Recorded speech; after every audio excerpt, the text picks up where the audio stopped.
Hello दोस्तों, आप सब कैसे हैं? आप सब अच्छे होंगे उम्मीद करते हैं। तो चलिए, सीटेट का एग्ज़ाम हो चुका है तो हम उसका पेपर एनालिसिस करते हैं। पेपर 1 का, पेपर 2 का भी एग्ज़ाम हो गया तो पेपर 1 का सबसे पहले सीडीपी का करते हैं। जो 30 नंबर का क्वेश्चन पूछेगी उसमें से आप कितना नंबर लाएँ और हमने कितना नंबर स्कोर किया। आप भी अपना स्कोर साझा कीजिएगा मेरे साथ, हम भी आपके साथ करेंगे। तो चलिए शुरुआत करते हैं। निम्नलिखित कथनों को पढ़िए तथा सही विकल्प का चयन कीजिए।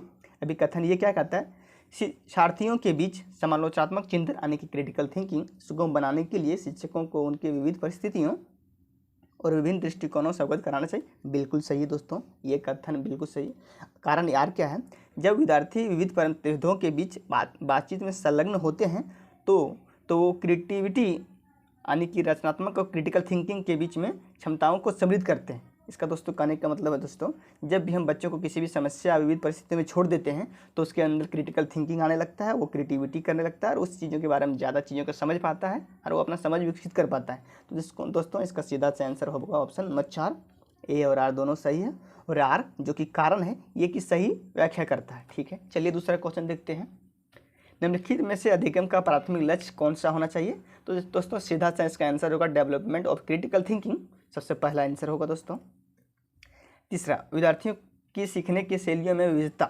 दोस्तों इसका सबसे अच्छा आंसर है 4 नंबर की अपेक्षा की जानी चाहिए और सीखने की शैलियों में एकरूपता लाने का प्रयास किया जाए। क्वेश्चन क्या कहता है कि बच्चों को सीखने में विविधता जो आती है उसकी अपेक्षा की जानी चाहिए, मतलब इग्नोर किया जाना चाहिए, क्योंकि सारे बच्चे एक जैसा नहीं सीखते हैं दोस्तों। सारे बच्चे सीखने का अपने अलग तरीका होता है, कोई ज़्यादा जल्दी सीख जाता है, कोई चीज़ों को देर से सीखता है, तो उसका इग्नोर किया जाना चाहिए और उसके शैली में एकरूपता लाने की प्रयास किया जाना चाहिए, मतलब एक साथ। ठीक है, क्वेश्चन नंबर 4 में क्या है? बच्चे सबसे प्रभावी ढंग से तब सीखते हैं यदि कोई अवधारणा। दोस्तों अवधारणा कहने मतलब बच्चे सबसे अच्छे तरीके से कब सीखेंगे? जब उसको तर्क संगत अनुभवजन की ओर बढ़ती है। दोस्तों इसका ऑप्शन हम ये मारे हैं जो कि बहुत गलत है, हमने समझ नहीं पाया। हमको लगा कि बच्चे को तर्क देंगे हम किसी भी चीज़ों का बारे में और उसके अनुभव के साथ वो अपना चीज़ों को समझ पाएंगे अपने अनुभव के अनुसार से, लेकिन इसका आंसर होगा दोस्तों सामान्य से विशिष्ट की ओर, मतलब जेनरिक्स टू स्पेसिफिक। ठीक है, क्वेश्चन नंबर 3। अगला क्वेश्चन क्या है दोस्तों? क्वेश्चन नंबर 5 में क्या है? निम्नलिखित में से कौन सी प्रक्रिया अधिगम के दौरान योगदान नहीं है? सबसे पहला आंसर हो जाएगा दोस्तों गैर प्रासंगिकरण। ठीक है, क्वेश्चन नंबर 6 में क्या है? बच्चों में समस्या समाधान कौशल को बढ़ाने के लिए निम्नलिखित में से कौन सा प्रभावी तरीका है? दोस्तों इसका सबसे पहला आंसर हो जाएगा दोस्तों उन्हें बुद्धि मंथन करने और सहज अनुमान लगाने के अवसर देना। उन्हें समस्याओं को तैयार समाधान उपलब्ध कराना। बिल्कुल गलत है दोस्तों।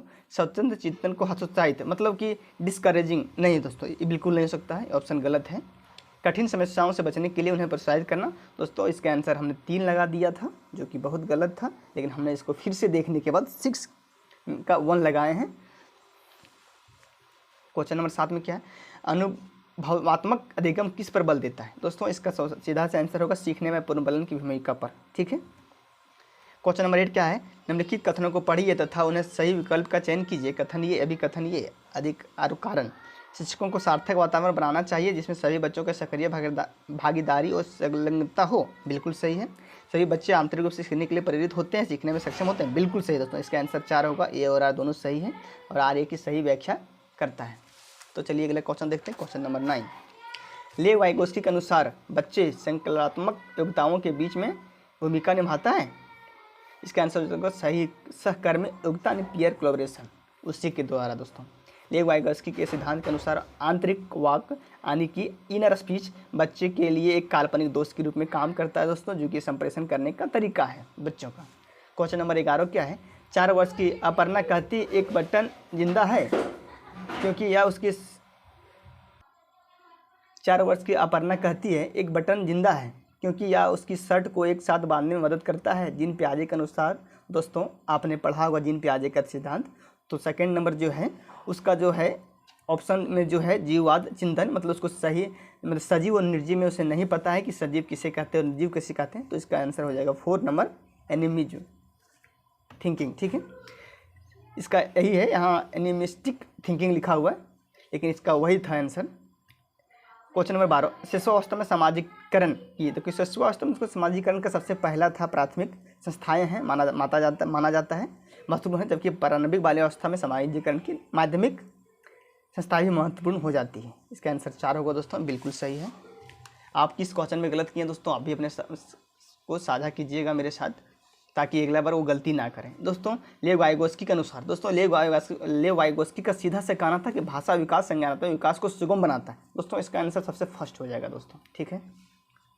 लॉरेंस कोहलबर्ग के नैतिक तर्क के किस स्तर पर बच्चे आमतौर पर मानते हैं कि लोगों की समाज अपेक्षाओं पर खरा उतरना चाहिए और उन्हें अच्छे तरीक़ों से व्यवहार करना चाहिए। दोस्तों आप जब पढ़े होंगे प्री कन्वेंशनल, कन्वेंशनल और पोस्ट कन्वेंशनल, तो आप कन्वेंशनल लेवल में पढ़े होंगे। उसका कन्वेंशनल लेवल का सेकंड नंबर जो स्टेज था, मतलब चरण था, उसमें बताया गया है कि समाज के द्वारा जो नियम बनाया जाता है वो बच्चे उससे मानते हैं, उस बच्चे उसमें खरा उतरते हैं और वो अच्छा व्यवहार दिखाने का प्रयास करते हैं, ठीक है। इसका आंसर हो जाएगा 2 नंबर। 15 नंबर क्वेश्चन में क्या है, निम्नलिखित कथनों को पढ़िए तथा सही विकल्प का चयन कीजिए। दोस्तों अभिकथन ये शिक्षकों और साथियों जैसे अधिक जानकार अन्य लोगों के साथ बातचीत। दोस्तों आप ध्यान दीजिएगा, एक क्वेश्चन क्या है, लेव वाइगोस्की का है, मतलब नहीं हाँ लेव वाइगोस्की का है सामाजिक। दोस्तों क्वेश्चन नंबर जो 15 जो है वो सीधा सीधे लेव वाइगोस्की से का क्वेश्चन है। क्या है कि कारण सामाजिक संपर्क सीखने और विकास का एक प्रमुख घटक है। मतलब कहने का मतलब जब भी कोई भी हम ZPD जब पढ़े होंगे तो उसमें कहा गया है कि अपने से विशिष्ट शिक्षक हो या दोस्त हो या फिर मित्र हो या फिर क्या कह सकते हैं कोई भी व्यक्ति हो जिसके द्वारा हम सीखते हैं, वो क्या मतलब किस तरह हमें हेल्प करता है। तो दोस्तों इसका आंसर हो जाएगा 4 नंबर। ये और दोनों सही है, आर्य की सही व्याख्या करता है। तो चलिए अगला क्वेश्चन देखते हैं, क्वेश्चन नंबर 16। अधिगम के आकलन का मुख्य लक्ष्य क्या है। दोस्तों अधिगम का आकलन का सबसे मुख्य लक्ष्य विद्यार्थियों के प्रति पुष्टि प्रदान करना, जिसका उपयोग उनके अधिगम में सुधार के लिए किया जा सकता है। बिल्कुल सही दोस्तों। तुलना करना बिल्कुल गलत है। धीमे सीखने वालों के लिए वर्गीकृत किया जाना बिल्कुल गलत है। ग्रेड प्रदान करना बिल्कुल इसका सही जवाब दोस्तों हो जाएगा 2 नंबर। किस आयु में बच्चे शब्दों के खेल में शामिल हो सकते हैं। ऐसे चुटकुलों और पहेलियों को पसंद कर सकते हैं जिनमें शब्दों का खेल शामिल। दोस्तों इसका क्वेश्चन हम 3 सही कर दिए थे, क्योंकि हमें लगा कि 3 में जो बच्चे हैं सो कहानियाँ सुनना पसंद करते हैं, लेकिन इसका आंसर हो जाएगा दोस्तों 7 नंबर। आप अगर 3 मारे हैं तो आपका भी गलत होगा, मेरा गलत है दोस्तों। कैरोन गिलियन का जब भी बात आता है कोहलबर्ग में दोस्तों, सीधा साफ समझिएगा कि उन्होंने स्त्रियों यानी कि नारीवाद को दृष्टिकोण, स्त्रियों को उन्होंने इग्नोर किया है। तो सीधा सा आंसर इसका हो जाएगा 4 नंबर, नारीवादी दृष्टिकोण।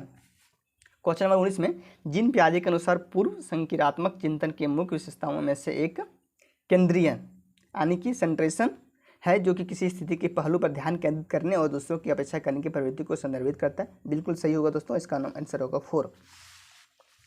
क्वेश्चन नंबर 20 प्रतिभावान बच्चों को शिक्षित करने का उपागम जो उन्हें असामान्य रूप से तीव्र गति से पाठचर्या के माध्यम से आगे बढ़ाता है, क्या कहलाता है। दोस्तों इसका आंसर होगा दोस्तों, इसका आंसर हमने मारा है 3, जो कि इसका बिल्कुल गलत है, लेकिन इसका आंसर होगा 2, जो कि त्वरण यानी दोस्तों एक्सीलरेशन, मतलब उसको बढ़ावा देंगे हर तरह से, ठीक है, गति वर्धन तरीके से, ठीक है। सबसे 21 में क्या, डिस्ग्राफिया। जब भी डिस्ग्राफिया का बात आता है दोस्तों तो आपको इस बात का ध्यान रखना है, उसमें लेखन संबंधी विकार पैदा होता है। तो दूसरा क्वेश्चन में ही ऐसा आंसर ऑप्शन दिया है, एक तंत्रिकीय विकार है जिसकी विशेषता अक्षरों और आकारों को बनाने में कठिनाई होता है। तो इसका आंसर दोस्तों 2 नंबर हो जाएगा। क्वेश्चन नंबर 22 में क्या है, शिक्षक जो समावेशी कक्षाओं की दिशा में काम कर रहे हैं उन्हें चाहिए कि वे पाठचर्या में अनुकूलन करें। बिल्कुल सही दोस्तों। एडप्टेशन। विविध दृष्टिकोणों को शामिल करें, बिल्कुल सही है। अपने समय के अंतर्निहित पूर्वाग्रहों की जांच करें, ये भी सही है दोस्तों। विविधता को एक बाधा के रूप में देखें, ये बिल्कुल गलत है दोस्तों। क्वेश्चन नंबर 4, तो तीनों 1, 2 और 3 जो में होगा वो सही होगा। इसका आंसर क्या होगा दोस्तों, 4 नंबर, बिल्कुल सही है। हावर्ड गार्डन के अनुसार एक दर्शन शास्त्री के पास प्रकार की विधि और मूर्तिकार के पास प्रकार की वृद्धि की मात्रा। दोस्तों हावर्ड गार्डन के जो सिद्धांत थे दोस्तों, उसमें 6 प्रकार 7 प्रकार का सिद्धांत था, उन्होंने दिया है। लेकिन दोस्तों इसको पढ़ने के लिए आप थोड़ा सा इंटरपर्सनल पर आपको थोड़ा सा दिक्कत हो सकता है। हमने इसको स्पेटियल इंटरपर्सनल लिए दोस्तों, दिक् स्थान अंत व्यक्ति, लेकिन दोस्तों इसका आंसर जो है सो ये बिल्कुल नहीं होगा। इसका आंसर होगा दोस्तों क्वेश्चन नंबर 23 का 2 नंबर होगा, अंत व्यक्ति, मतलब जो व्यक्ति के पास हर प्रकार का क्षमता हो कलाकार के रूप में और वो स्पेशल उस पर हो। जैसे कोई गायकर है तो वो गाना गाने में स्पेशल उसे माना जाता है। जो फुटबॉल खेलता हो वो फुटबॉल खेलने में वो स्पेशल हो, स्पेशलिस्ट जिसे हम बोलते हैं। ठीक है दोस्तों, अगला देखते हैं। क्वेश्चन नंबर 24 में क्या है, निम्नलिखित में से संलग्नता वाले विद्यार्थियों की विशिष्ट विशेषता कौन सी। दोस्तों विशिष्ट विद्यार्थी जो होते हैं बार बार दोहराव और आवर्ती व्यवहार को अपनाते हैं, ठीक है।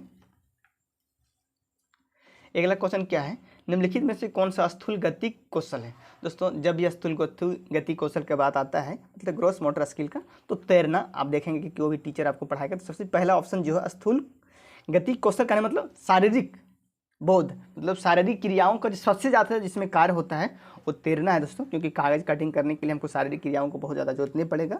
फिर कागज़ का वृत्त को रूप के अनुसार काटना ये भी नहीं है, बुनाई करने में हम पूरा नहीं देखते, लेकिन तैरने में पूरा शरीर का हर मसल्स जो है वो कार्य करता है। तो इसका आंसर हो जाएगा दोस्तों 4।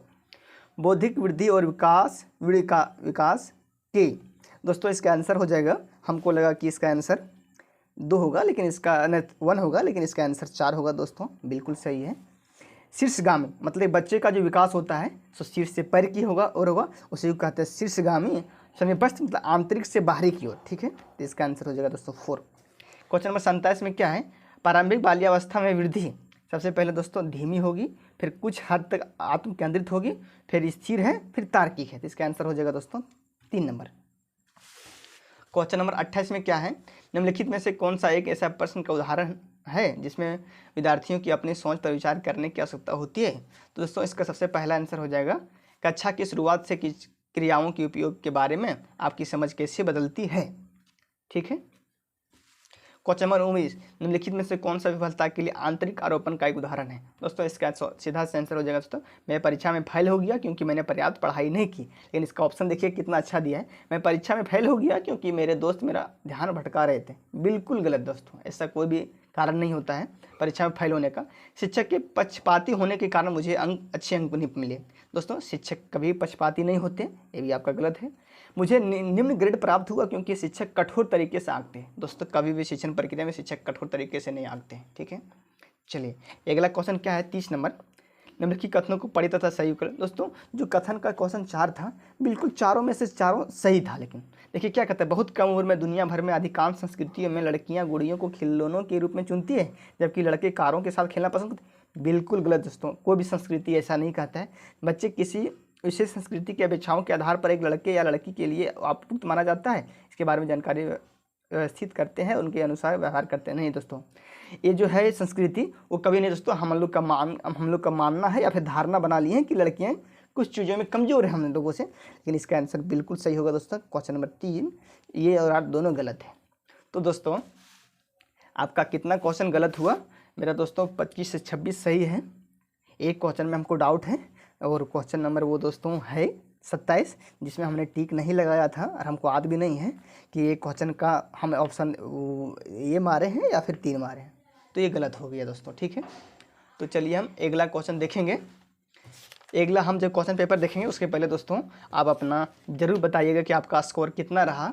तो चलिए, ये CDP का पेपर 1 का ख़त्म हो गया, अगला हम देखेंगे इसका EVS का। इसी प्रकार सारा सब्जेक्ट का हम देख लेंगे दोस्तों। धन्यवाद, आप अपना स्कोर जरूर बताइएगा कि आपका स्कोर कितना रहा।